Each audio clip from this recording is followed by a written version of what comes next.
Assalamualaikum warahmatullahi wabarakatuh. Alhamdulillah, alhamdulillahirabbil alamin. Arsala rasulahu bil huda wa dinil haq liyuzhirahu 'ala dini kulli wa kafa billahi shahida.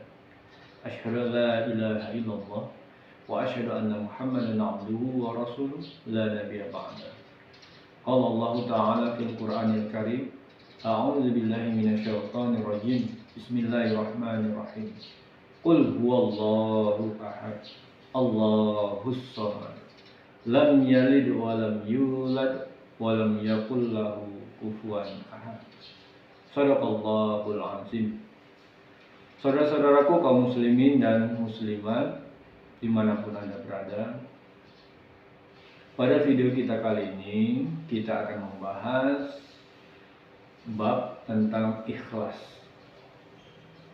Sering kita mendengar kata ikhlas dan sering pula kita mendengarkan penjelasan-penjelasan tentang apa ikhlas itu sendiri dalam majelis-majelis taklim.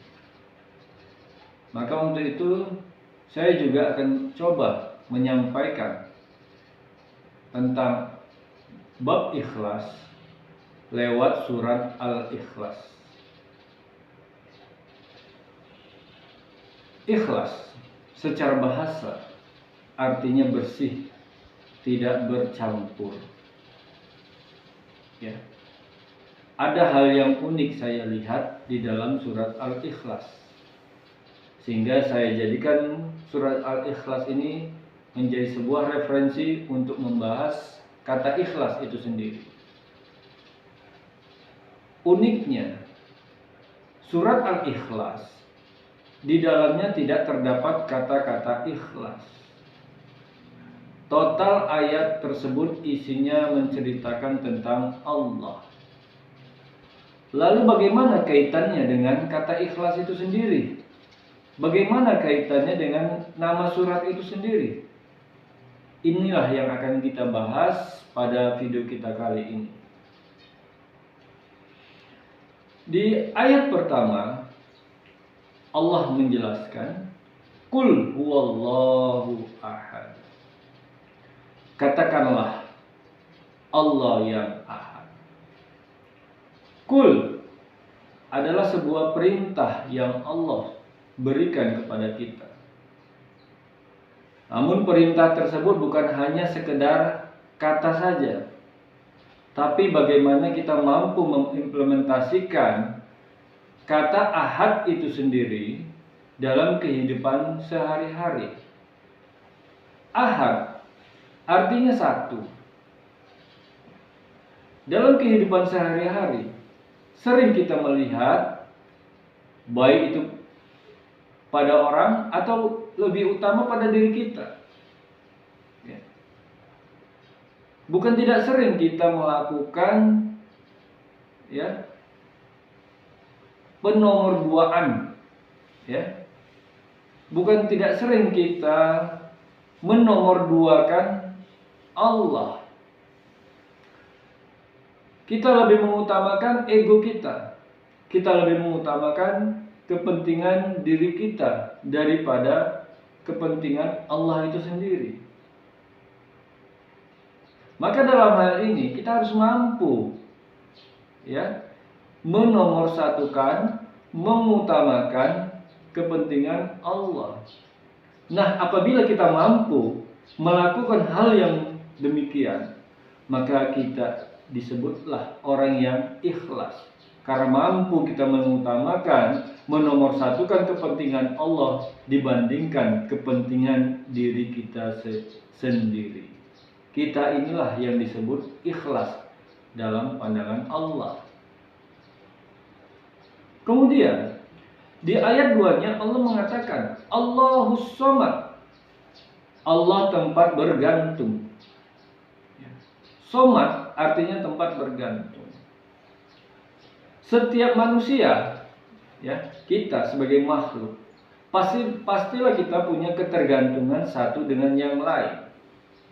Karena dari awal proses penciptaan saja kita sudah tergantung di dalam dinding rahim. Kita sudah bergantung kepada ibu kita. Jadi kita nggak mungkin bisa lepas dari ketergantungan satu dengan yang lain. Namun, mampukah kita bergantung tapi tidak terikat, terikat tapi tidak bergantung? Contohnya begini, setiap kita pasti terikat dengan dunia di tempat kita bekerja. Namun jangan kita sampai bergantung pada dunia di mana tempat kita bekerja. Kita terikat dengan pekerjaan kita, tapi kita tidak bergantung di tempat kita bekerja. Karena kalau itu terjadi, kalau kita bergantung dan terikat dengan dunia di tempat kita bekerja, maka kita akan mudah sekali mengalami kondisi stres dan mudah sekali kita mengalami putus asa di saat terjadinya pemutusan hubungan kerja. Maka dalam hal ini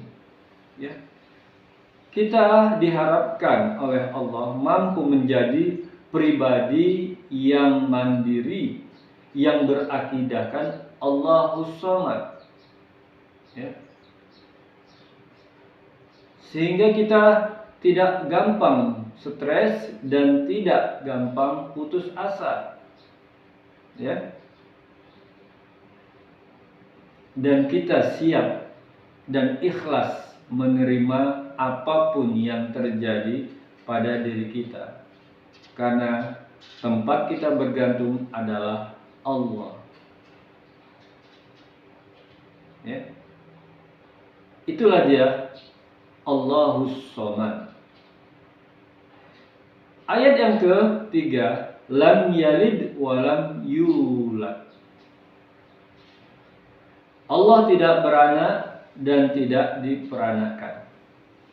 Sementara kita manusia beranak dan diperanakan. Anak adalah generasi penerus dalam pandangan Allah. Keberadaan anak tiada artinya apabila dia tidak mampu menjadi generasi penerus orang tuanya. Jadi, apabila kita belum dikaruniai seorang anak, maka kita tidak perlu merajuk apalagi kecewa kepada Allah. Belajarlah kita untuk mencari orang yang mampu menjadi penerus diri kita. Apabila kita mampu menjadikan orang lain yang notabene-nya bukan anak kita, terus kita mampu menjadikan dia, mendidik dia, dan akhirnya menjadi generasi penerus buat diri kita, maka kita inilah yang disebut orang yang ikhlas. Itu dia lafaz lam yalid walam yulad. Bicara tentang anak, pernah kita mendengar sejarah Nabi Nuh alaihissalam. Nabi Nuh memiliki anak 4, Sam, Ham, Kan'an, dan Jafet. Dari keempat anaknya tersebut, satu yang dia tidak mau selaras dan tidak mau dia sepemikiran dengan orang tuanya. Dengan kata lain, dia tidak siap untuk menjadi generasi penerus orang tuanya. Maka keberadaan Kan'an itu sendiri tidak ada arti di mata Allah. Maka akhirnya dibiarkanlah dia terbawa gelombang kehidupan. Akhirnya sia-sialah hidupnya karena tidak memiliki arti di mata Allah. Maka seyogianya ini menjadi sebuah pembelajaran buat kita.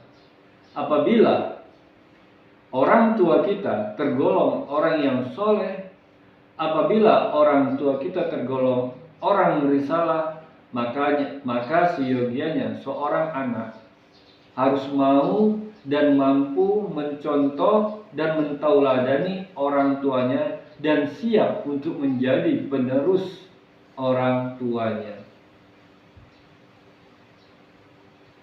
Ayat keempat, walam yakul lahu kufuwan ahad. Kata kufuwan bermakna setara. Ya. Walam yakun, dan tidak ada yang jadi, ya, kufuwan ahad, ya, setara dengan kehadiran Allah. Artinya apa? Kita tidak boleh, ya, atau jangan sampai ada yang jadi dalam iman kita, ya, menandingi, apalagi menyetarakan keberadaan Allah. Allah nggak mau disetarakan dengan apa dan siapapun, dan nggak mungkin pula ada yang mampu menyetarai keberadaan Allah. Dalam konsep iman, dalam konsep arkanul iman, Allah tetap berada di nomor satu. Allah tidak mau diduakan. Allah tetap ingin di nomor satukan. Jadi jangan sampai ada dalam iman kita, ya, menyetarakan Allah. Jangan sampai ada yang lain yang setara dengan keberadaan Allah dalam iman kita. Jadi apabila kita mampu mengutamakan, menomorsatukan keberadaan Allah, sehingga tidak ada lagi yang setara dalam iman kita, maka kita sudah tergolong orang yang ikhlas di mata Allah. Nah, inilah dia kata ikhlas. Inilah dia yang saya pahami tentang apa itu ikhlas sendiri. Jadi semuanya cerita tentang Allah. Apabila Allah yang jadi dalam diri kita, dan apapun yang kita kerjakan, semuanya itu karena Allah, ya, tidak ada campur, ya, apapun, tidak ada motif apapun yang kita lakukan, yang kita ucapkan selain Allah, maka itu yang disebut dengan ikhlas. Maka kita itulah yang disebut orang yang ikhlas di mata Allah. Saudara-saudaraku kaum muslimin dan muslimat dimanapun kita berada, jadi itulah dia makna ikhlas yang bisa kita dapatkan dari surat Al-Ikhlas, ya. Lebih kurang saya mohon maaf. Saya akhiri, billahi taufiq wal hidayah. Assalamualaikum warahmatullahi wabarakatuh.